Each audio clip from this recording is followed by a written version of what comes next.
here on 9:30 a.m. The Answer with On the Record with Tiffany and Kevin. And And we have a Kevin. special guest, Dr. LaShara Davis. She is a health communications researcher and she's doing some prolific work on hair donation and transplantation. Health communicator. That is a big title, PhD in that. Tell us more.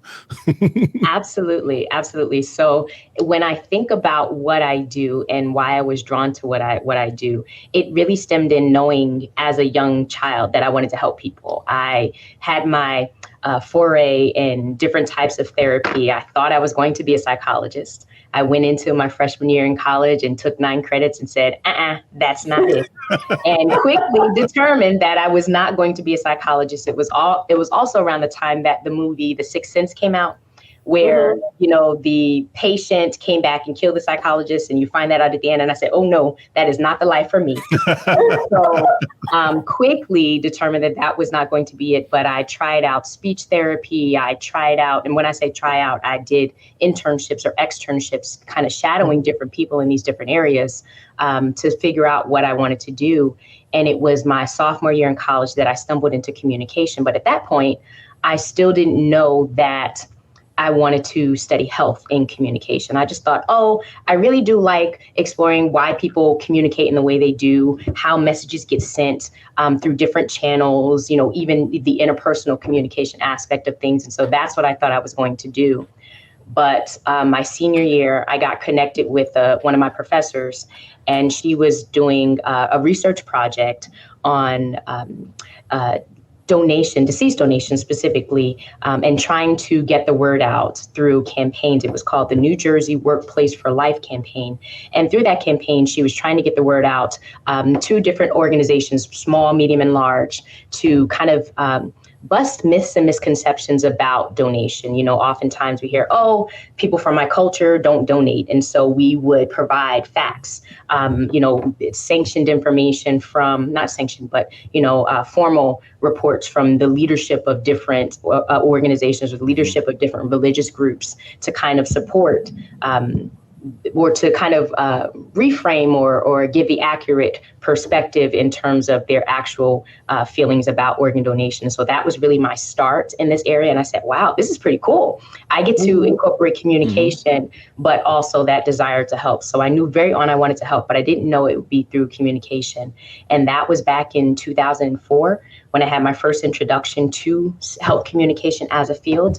And I've been rocking with it ever since. So. Wow. So how did you decide, what have you found and seen over this time with transplantation for people in general? Well, I think there's a lot of still mystery around it for many communities, whether or not it's someone who is trying to determine whether or not they want to be a donor in the case of living donation. But also from the deceased donor perspective, people still have that fear about what's going to happen if they sign up to be a donor on their license. When we look at some of the media has been reinforcing some of these myths about what happens. I remember there was an episode years and years and years ago. I was in graduate school, and I believe it was ER, and they're rolling a patient into the hospital, and the doctor says, "Oh, well, they'll be dead by the time we get there," to kind of like insinuate that they're going to start operating on this person and take their organs before they were officially declared deceased. Oh, and so I remember that.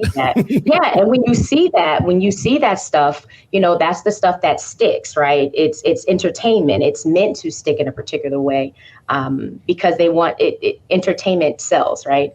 And unfortunately, that sticks with people, and it sticks with people. That's what's really going to happen. Yeah, absolutely. And when you think about organ donation and transplant as a whole, it's not something that we go in on our annual visit to our providers and say, "Hey, so I want to talk about what happens when I die," because we don't want to think about death. We don't want to think about the end of our lives, let alone the end of someone else's life. And so it's not something that comes up in regular conversation. And so I love, the work that's been done over the years to try try to make this part of, conversation, not necessarily something that you talk around the family dinner table about, but, people being more open about their ideas and their thoughts. I remember even within my own family, when I first started in this area, I was a wee lass. I was maybe 18, 19. I'm aging myself at that point by saying that, but I was maybe 18, 19 when I first started in this area.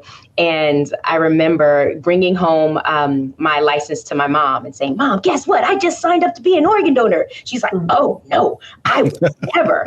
And so I even had to do education within my own family about, what that process was. And I've seen them shift over the years, knowing that I'm in this field, knowing that I'm in this area, but it was because I had become educated about it. It was because I had learned more about it that I was able to be that liaison, if you will, for my family, to provide them with, more information about it. Because like I said, it's not something that we talk about. It's not like, we talk about, we have certain health issues in our communities or certain health issues in our family, and we talk about that. But even I'd say sometimes in the Black community, we don't even talk about those things.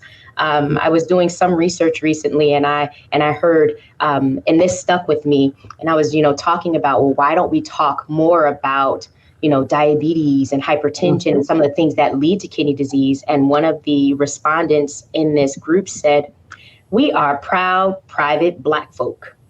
And that's the message that stuck with me. And I wrote it in big letters, big bold letters in my notebook, because I had known the private part, and because I experienced that in my own family, but that proud I really hadn't considered as a dynamic that's impacting how we're sharing, what we're sharing, and vice versa, what we're not sharing within our own families. Because I think it's also conversations in our families about the earlier stages that can help with the later stages in terms of conversations about what there is to do with regard to our health, when we need treatment, when we need to seek out help in any area.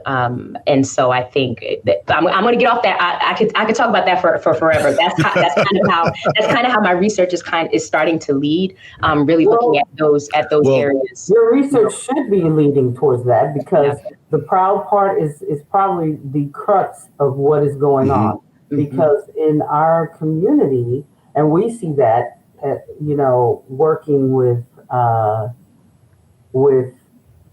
our folks, is that, because people, when we're dealing with doctors, they say certain phrases that we find deeply offensive. One of them is referring to the work that we do as indigenous workers, referring to the people that are indigenous workers, because, and they'll say things like, well, it's really difficult to do good research in those communities. Yeah. And we've heard that through the research world. But that proud piece, there's a lot of stigma that goes along with having diabetes, hypertension, with having something that people think I'm doing something wrong. But so I'm going to be ashamed of me doing something wrong here. Yeah. And also I've seen in some of the communities that I've been, engaging with, I've seen that it's almost expected in some people's families. Like, oh, well, my mom, my grandma, my uncle, all of these people had this particular disease. So I'm expecting that I'm going to get it at some point. But you also have that fatalism with a lot of the doctors that serve the community as well. Absolutely. Right. It's because that's one of the things, we have a lot of nephrologist friends who like us, some who don't, but that's okay. Is that often the thing that they're trying to fight is doctors taking on that, it's going to happen. They belong to that group. That's what's inevitable. Right. Yeah. And it's simply not. So real quick. So go back. So, because the thing that when I first started on the dialysis, not on the transplantation, the dichotomy between it, we have deceased transplantation, but then that's where you sign on the back of your driver's license, right? Yes. But then we also have living transplantation. So talk a little bit about that. And sometimes our people get the two, deceased versus living donor, and how people get those two things confused. Absolutely. So there's deceased donor transplant, and that's when someone passes away. You have to elect, in the United States at least, you have to elect to be a deceased donor, and this is something you can either sign a donor card. Some people register at the at a driver's license bureau. You can register there, and sometimes you can even put the little heart. I think depending on the state, there's like a heart that you can put on your card to say that you're willing to be an organ donor. And these are people who pass away in such a way that they are able to be a donor. This does not guarantee that you're going to be a donor, that you pass away and automatically you're going to be a donor. You have to pass away such that you're healthy enough, healthy, and I use air quotes there, but you pass away in such a way that you can still, your organs are still viable enough to help someone else. So these are often younger people. Sudden deaths often can fit into this category. Part of the reason why I've had people say, "Oh, don't get on a motorcycle," because there's a lot of fear associated with, then you'll just automatically be an organ donor. And I don't want to further perpetuate any myths there, but people who may participate in risky behavior, sometimes they are often seen as deceased donors, or often end up being deceased donors. And but the reality is only about 10% of people who pass away are eligible to be a donor. So even if you sign up to be a donor on your card, it doesn't necessarily mean that you're going to be a deceased donor. It just means that if in the event that you are eligible, you can. That, in all likelihood, you will not be a deceased donor, because absolutely only 10% of the people. Only 10%, right? Yeah. But this is saying that in the event that I do pass away in such a way, I want to be able to help others, when I pass away. Well, talk about the living donor as well. So that's deceased, and then what is a living donor? Talk about that.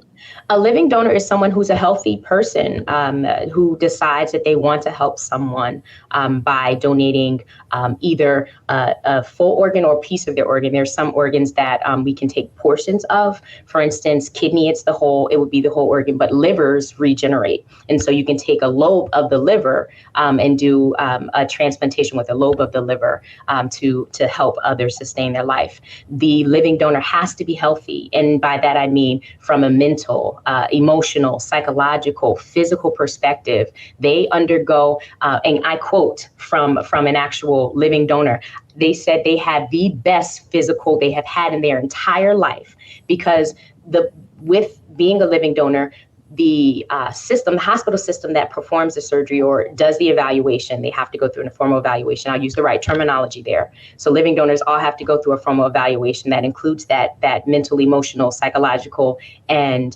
physical evaluation. And these are medical tests. So they get their kidney function test. They run all kinds of analyses of their systems to make sure that they're healthy, because they would not want to put anyone who is giving of their heart, not literally, but so being such a giving person to donate on someone else's behalf at any additional risk. So they actually turn away more living donors than they accept, because they're trying to be so careful and not put anyone at additional risk. But these are people who are just generous and want to help someone else. And even within living donor transplant, there are different types of living donors. There are the directed donors. And this is, say, my mom needed a transplant and I know her and I decided to donate directly to her. There are also altruistic donors. And these are people who just out of the kindness of their heart say, you know what, if someone is out there and they need a transplant, I'm willing and I'm able, and I just want to be able to help someone. And I don't care who it is. I just want to help. And so there are those types of donors as well. But, regardless of the type, regardless of whether it's directed or non-directed, altruistic, there's always that rigorous evaluation to make sure that they're healthy, because this is a surgery. It's a major surgery. It's an elective surgery. And so they don't want to have anyone be put at additional harm or at any additional risk than is required just due to the surgery. All right. I like that. And you've been listening to On the Record with Kevin and Tiffany on 9:30 a.m., home of conservative talk radio, and the most awesome guests we have.